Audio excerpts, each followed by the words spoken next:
अभी तक हमने बूलियन अलजेब्रा के बेसिक्स पढ़ लिए हैं कि बूलियन अलजेब्रा होता क्या है, बनाया किस लिए गया था और इसे यूज़ हम कहाँ कहाँ कर सकते हैं। बूलियन अलजेब्रा के तीन मेन चीज़ें जो हमने आज कवर करी थी वो थी एलिमेंट्स, ऑपरेटर्स और फंक्शंस। हम ये दो चीज़ें तो कवर कर चुके हैं। आज हम पढ़ेंगे Boolean functions and expressions.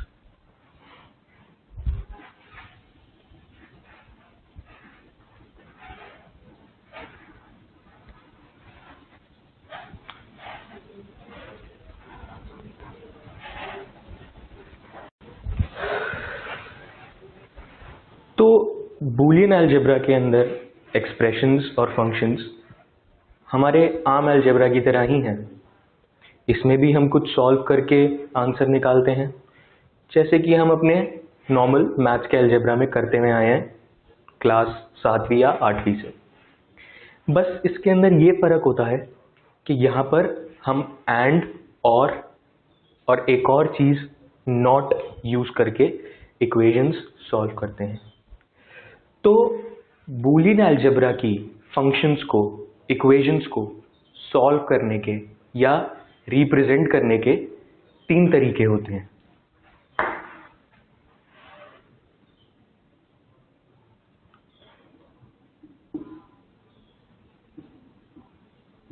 Algebraic representation, दूसरा ट्रूथ टेबल और तीसरा लॉजिकल गेट्स, या फिर बहुत जगहों पे आप पढ़ेंगे इनको लॉजिकल सर्किट्स भी कहा जाता है। तो ये वो तीन तरीके हैं जिसमें हम कोई भी बूलियन एक्सप्रेशन को सॉल्व कर सकते हैं, रिप्रेजेंट कर सकते हैं। इसमें से जो सॉल्विंग वाला पार्ट है वो usually algebraic method carry out करता है और जो रिप्रेजेंटेशन वाला पार्ट है वो ट्रूथ टेबल और लॉजिक गेट्स कैरी आउट करते हैं। आइए समझने की कोशिश करते हैं कि एग्जैक्टली हम सॉल्व कैसे करेंगे अपने बूलियन एक्सप्रेशंस और फंक्शंस को।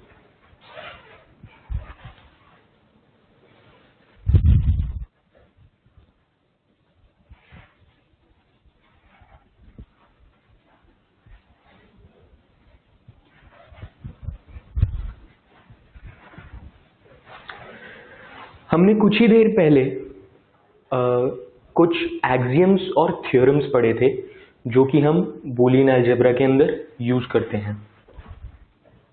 एक्सियम्स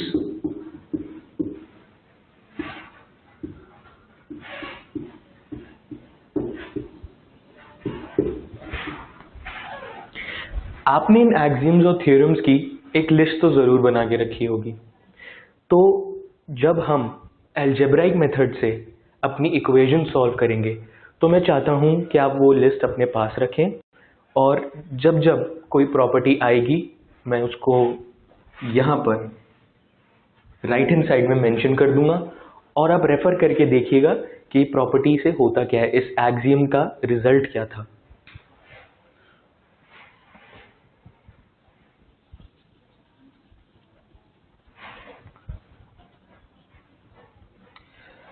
चलिए अब कुछ एग्जाम्पल्स के साथ हम समझने की कोशिश करते हैं कि जो अलजेब्राइक मेथड था ऑफ सॉल्विंग बूलियन फंक्शंस और जो ट्रूथ टेबल मेथड था ऑफ रिप्रेजेंटिंग बूलियन एक्सप्रेशंस वो काम कैसे करता है। जो तीसरा मेथड मैंने आपको बताया था लॉजिकल सर्किट्स का, वो हम थोड़ी देर बाद पढ़ेंगे अपने आखिरी चैप्टर के अंदर एप्लीकेशंस ऑफ बूलियन अलजेब्रा में। तो शुरू करते हैं कुछ एग्जाम्पल्स के साथ।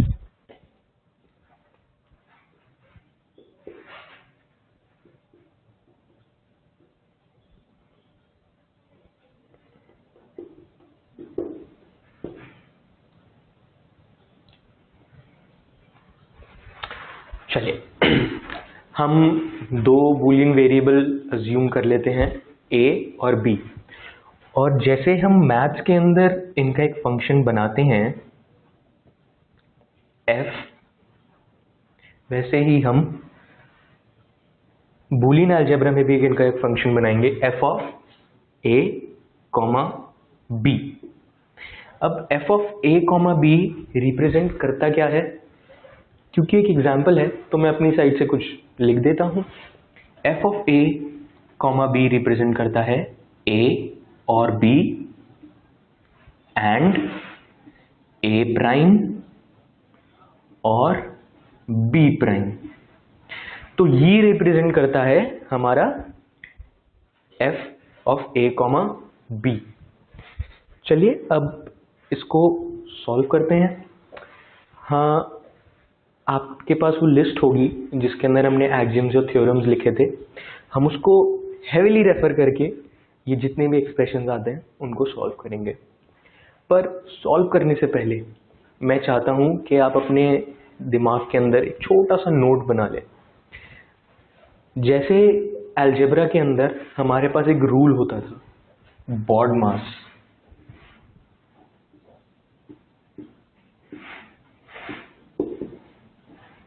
Brackets of division, multiplication, addition, subtraction.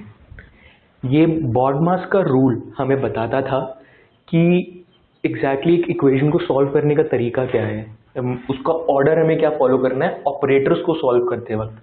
जैसे कि हमारे पास एक इक्वेशन दी हुई थी 5 - 7 - +3 मल्टीप्लाइड बाई 2 डिवाइडेड बाई 9। अब हमें नहीं पता कि पहले हम 7 को 5 से सब्ट्रैक्ट करें या 7 और 3 को ऐड करें या 3 और 2 को मल्टीप्लाई करें या 2 और 9 को डिवीजन में करें। तो यही प्रॉब्लम सॉल्व करता था हमारा BODMAS। ये हमें बताता था कि सबसे पहले ब्रैकेट सॉल्व होता है, जो कि इसमें है नहीं। उसके बाद डिवीजन सॉल्व होता है, तो सबसे पहले सॉल्व होगा ये, तो हम यहाँ पे अपना ब्रैकेट डाल सकते हैं। उसके बाद जो भी इसका रिजल्ट आएगा वो जाएगा मल्टीप्लिकेशन में, 3 के साथ मल्टीप्लिकेशन में। उसके बाद एडिशन सॉल्व होता है, मतलब उसके बाद हम ये सॉल्व करेंगे और एंड में हम सब्ट्रैक्शन सॉल्व करते हैं, S। तो इससे हमें काफी क्लियर पिक्चर मिल जाती है कि एग्जैक्टली हमें करना क्या है और कैसे करना है। आपको ये लग रहा होगा कि अगर मैं ऐसे पहले सॉल्व कर देता कि 7 को 5 से सब्ट्रैक्ट, फिर 3 को 7 में इनके रिजल्ट से ऐड, ऐसे कर देता तो भी रिजल्ट इसके इक्वल आता, बट ऐसा नहीं है। आप कोशिश करके देखिए, रिजल्ट अलग आएगा क्योंकि हमारा ऑर्डर बदल जाता है, specially in case of multiplication and division. तो गोइंग ऑन सिमिलर लाइंस, हमारे पास बूलियन अलजेब्रा के अंदर भी ऐसा ही एक रूल होता है।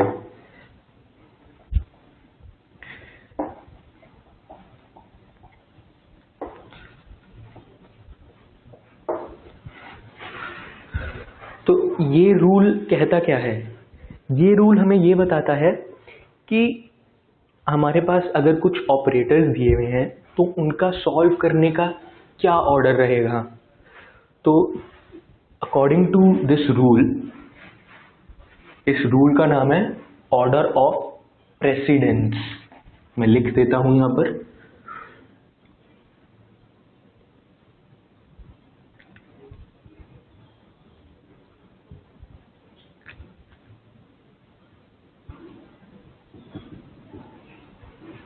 Order of precedence.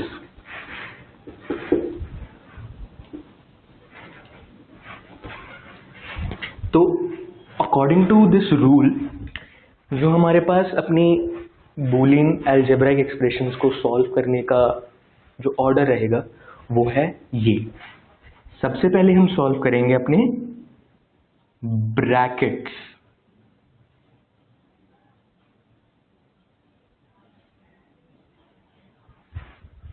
सबसे पहले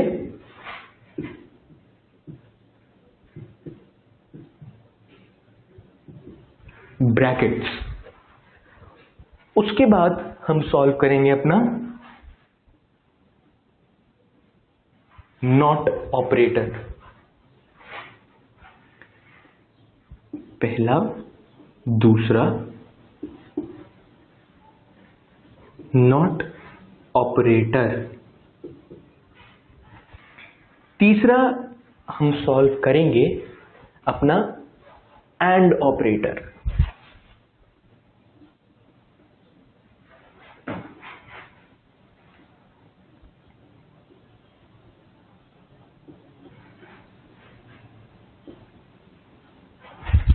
और चौथा हम सॉल्व करेंगे अपना, एक ही ऑपरेटर बचा है, और operator.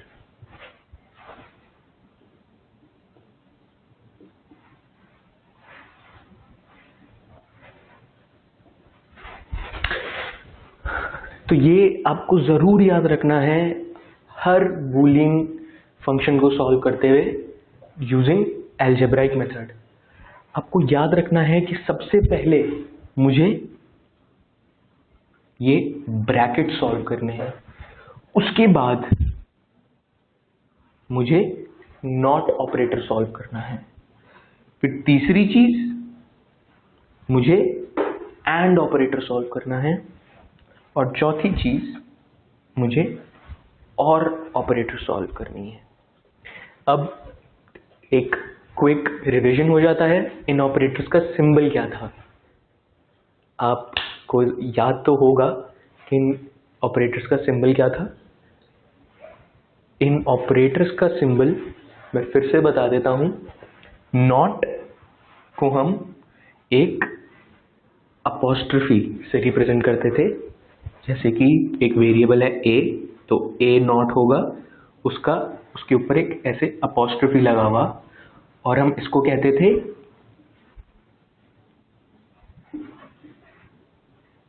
a prime. a prime. और दूसरा नॉट ऑपरेटर को हम ऐसे रिप्रेजेंट करते हैं, एंड ऑपरेटर को हम एक डॉट से रिप्रेजेंट करते हैं, एक डॉट से। तो दो ऑपरेटर्स का, दो वेरिएबल्स का एंड आएगा ऐसे, उनके बीच में डॉट। और हम और ऑपरेटर को ऐसे रिप्रेजेंट करते हैं, a प्लस का साइन b। ये आपको अब याद आ ही गया होगा कि हम इन तीन ऑपरेटर्स को ऐसे रिप्रेजेंट करते हैं, एक अपॉस्ट्रोफी से, डॉट से, और प्लस के साइन से। अब चलिए, हमारे पास हमारा ऑर्डर ऑफ प्रेसिडेंस भी क्लियर हो चुका है, हम इससे आगे बढ़ते हैं।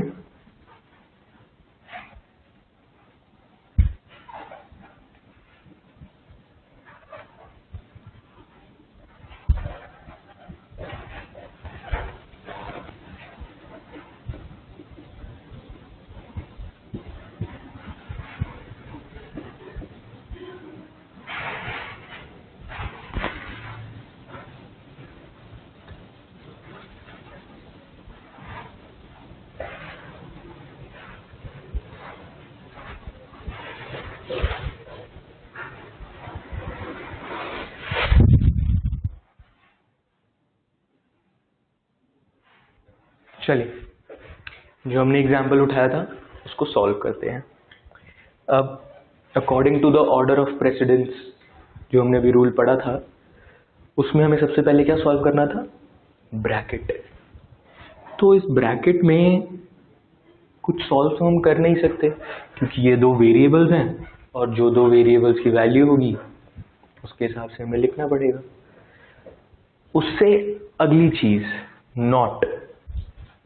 नॉट तो यहाँ पर बस एक वेरिएबल पर है, एक एक्सप्रेशन पे नहीं। तो वेरिएबल पे नॉट तो जब हमारे पास हमारे वेरिएबल की वैल्यू असाइंड होगी हम तभी जज कर पाएंगे। उसके बाद हमें सॉल्व करना था एंड। अब एंड यहां पर दो एक्सप्रेशंस के बीच में है। ये जो एंड का ऑपरेटर है ये दो एक्सप्रेशंस के बीच में है। दो एक्सप्रेशंस क्या हैं? ए और बी और ए प्राइम और बी प्राइम। ये देखिए दो एक्सप्रेशंस के बीच में एक एंड है, तो हम इसे सॉल्व करेंगे। चलिए, तो अपनी नॉर्मल मल्टीप्लिकेशन जो हमने एक्सियम्स एंड थ्योरम्स में पढ़ी थी कि हम कैसे दो एक्सप्रेशंस को एंड ऑपरेटर के साथ सॉल्व करेंगे, वही मेथड लगाते हैं। तो इससे आएगा ए एंड ए और ए प्राइम और बी प्राइम और बी एंड ए प्राइम और बी प्राइम। तो इससे हमने से ऐसे एक्सपैंड कर लिया। ये हमने किससे एक्सपैंड करा? डिस्ट्रीब्यूटिव प्रॉपर्टी से। ये हमने डिस्ट्रीब्यूटिव प्रॉपर्टी से एक्सपैंड करा और इसके बाद हम इसे फर्दर एक्सपैंड करते हैं। तो ये क्या आ जाएगा? ए एंड ए प्राइम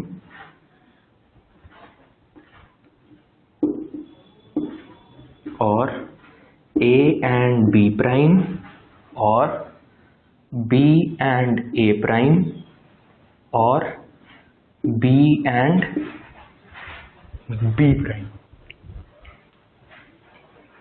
ठीक है, हमारे ये आ गया इस एक्सप्रेशन को एक्सपैंड करने के बाद। अब अगला स्टेप हम यहाँ पे देख रहे हैं कि ये कुछ जानी पहचानी सी चीजें आ रही हैं हमारे पास, ए एंड ए प्राइम और ये बी एंड बी प्राइम। हमने इसका एक एक्सियम पढ़ा था कि अगर दो वेरिएबल्स का एंड लिया जाए उसके कॉम्प्लीमेंट के साथ, उसके नॉट वाले वेरिएबल के साथ, तो हमारे पास 0 आता है। तो हम इन दोनों की वैल्यू को 0 और 0 कर देंगे। ठीक है, तो ये दोनों तो अब हमारे चले गए क्योंकि ये तो हमेशा 0 ही रहेंगे। हमारे पास अब बचा ए एंड बी प्राइम और बी एंड ए प्राइम। तो ये देखिए, ये हमारा फाइनल रिजल्ट आया है।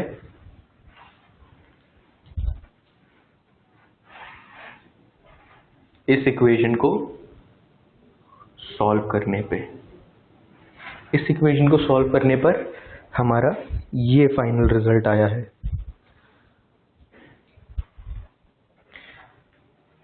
चलिए एक और एग्जाम्पल समझते हैं और देखते हैं कि एग्जैक्टली हमें अपने एक्सियम्स और थ्योरम्स को यूज कैसे करना है to solve Boolean functions using algebraic method.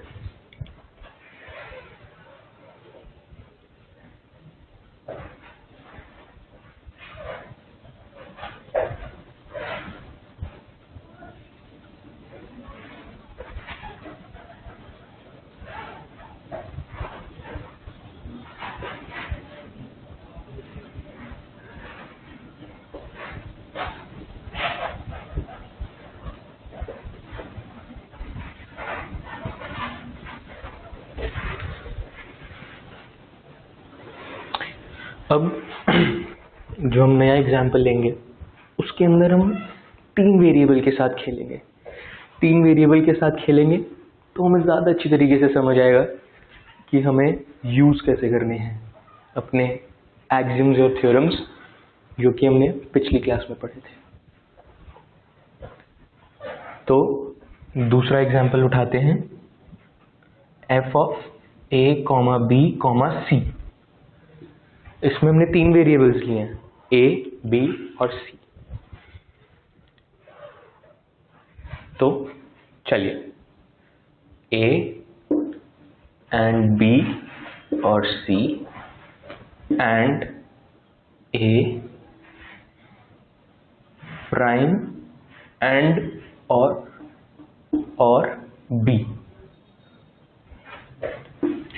तो ये है हमारा function F of A comma B comma C. A and B और सी एंड ए प्राइम और बी।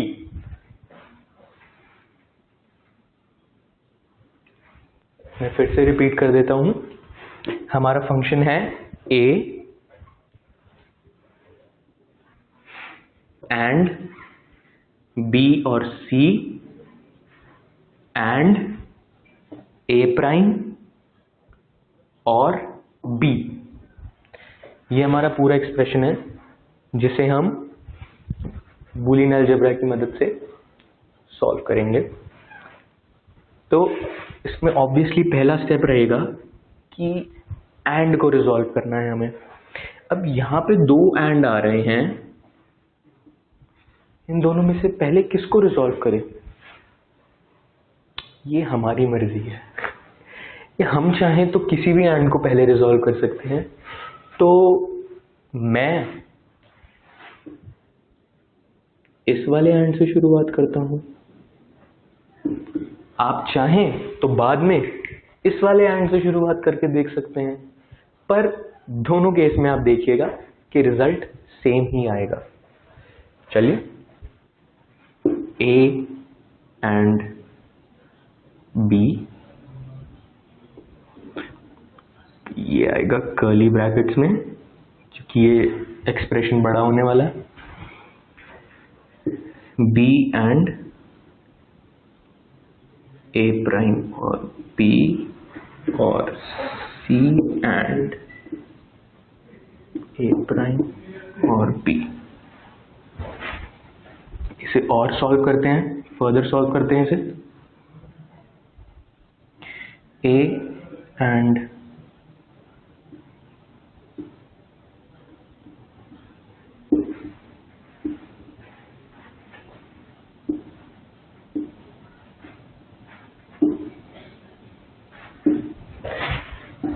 चलिए हमारे इस वाले ये वाले एंड का ऑपरेटर तो का सोल्यूशन निकल गया। अब बस हमारे पास ये वाला एंड ऑपरेटर बचा है। तो अब हमें बस इस ब्रैकेट में देखना है कि कुछ जाना पहचाना सा तो नहीं आ रहा। कुछ जाना पहचाना सा मतलब कि कोई एक्सियम या थ्योरम तो नहीं लग रहा।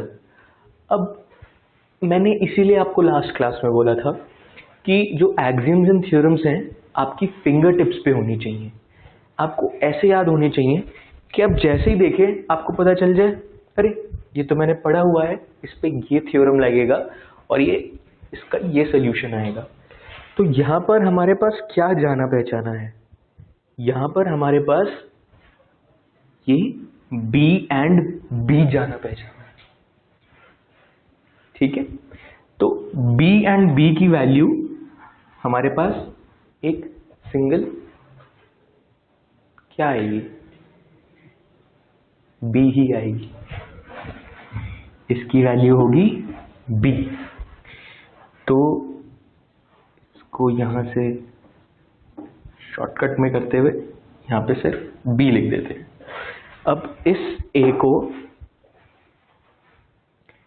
इन सब टर्म्स के साथ हमें एंड लेना है। देख रहे हैं यहां पर एंड है, तो हम इन सब टर्म्स के साथ इसका एंड लेंगे। तो हमारे पास आ जाएगा A and B and A prime और A एंड B और A and C and A prime और A and C and B। हमारे पास ये 4 एक्सप्रेशंस आ गए। अब देखते हैं इनका सोल्यूशन कैसे निकलेगा। अब अपने एक्सियम्स एंड थ्योरम को दिमाग में फिर से लाते हुए हमें यहाँ पे कुछ लग रहा है कि यहाँ पे कोई प्रॉपर्टी लग सकती है इन दोनों में, क्योंकि यहाँ पे a और a प्राइम आ रहे हैं और पिछले एग्जाम्पल में हमने डिस्कस करा था कि a and a prime is equal to 0, but a and a prime के बीच में तो ये b आ रहा है, इसको कैसे हटाएं हम? यहाँ पर c आ रहा है और यहाँ पे b आ रहा है, इसको कैसे हटाएं हम? तो याद कीजिए कि हमारे पास एक प्रॉपर्टी थी, एसोसिएटिव प्रॉपर्टी, जिसके अंदर हम किन्हीं भी 3 वेरिएबल्स के ग्रुप को हम कैसे भी 2 वेरिएबल का ग्रुप बना सकते थे। जैसे कि हमारे पास a and b and c दिया हुआ है, तो हम या तो इसको a एंड b ऐसे सॉल्व कर सकते हैं, या तो a एंड ऐसे सॉल्व कर सकते हैं। ये टोटली हमारी मर्जी है। तो इसको सॉल्व करने के लिए मैं a एंड a प्राइम को एसोसिएटिव प्रॉपर्टी को यूज करते हुए हमारे पास आ गया a and a prime is equal to 0 और a and c and a prime is also equal to 0। तो हमारे पास ये 2 एक्सप्रेशंस तो चले गए, बाकी हमारे पास बचा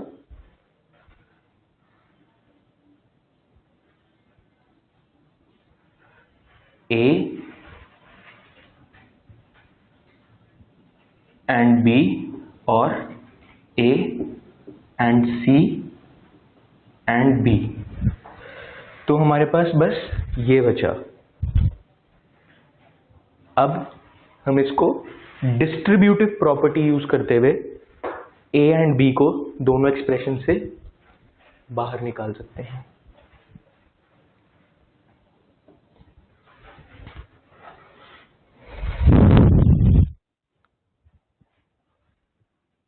a एंड b 1 और c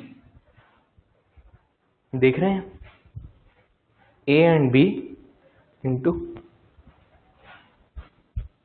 यहां पर भी हमारे पास एंड का एक्सप्रेशन आएगा, तो हमारे पास आया a एंड b एंड 1 और c। अब 1 और c से हमें याद आ रहा है कि हमारे पास एक और प्रॉपर्टी हुआ करती थी, जिसमें 1 और c, जिसको हम कहते थे नल प्रॉपर्टी, उससे 1 और c की वैल्यू जो आएगी वो होगी 1। तो हमारे पास अल्टीमेट वैल्यू आ गई a and b and 1 plus c। तो देखिए ये हमारे पास वैल्यू है, हम इसको नल प्रॉपर्टी लगा के सॉल्व करेंगे तो हमारे पास आ जाएगा a एंड b एंड 1 क्योंकि 1 और c की वैल्यू होगी 1। अब हम इसको इक्वेट कर देंगे, इसका क्या आंसर आएगा? यहां पर हमारी आइडेंटिटी प्रॉपर्टी लग रही है, क्योंकि हम किसी भी वेरिएबल का 1 के साथ एंड लेते हैं तो हमारा रिजल्ट आता है वो खुद वेरिएबल।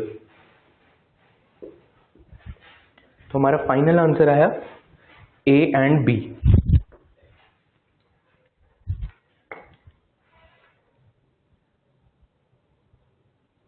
ये है इस एक्सप्रेशन का आंसर। a एंड b, इसको हमारे पास ये सॉल्व करके a एंड b आया है। अब देख लीजिए कि हमने यहाँ पर कितनी सारे एक्सियम्स और थ्योरम्स लगाए ये रिजल्ट डिराइव करने के लिए। अब इस रिजल्ट को डिराइव करने के लिए जो हमें फंडामेंटल चीज चाहिए वो थी हमारे एक्सियम्स एंड थ्योरम्स। तो हम ये कह सकते हैं कि हर अलजेब्राइक इक्वेशन को सॉल्व करने के लिए बूलियन अलजेब्रा में हमें हमारे axioms and theorems finger tips पे होने चाहिए, तभी हम इनके सॉल्यूशंस निकाल सकते हैं।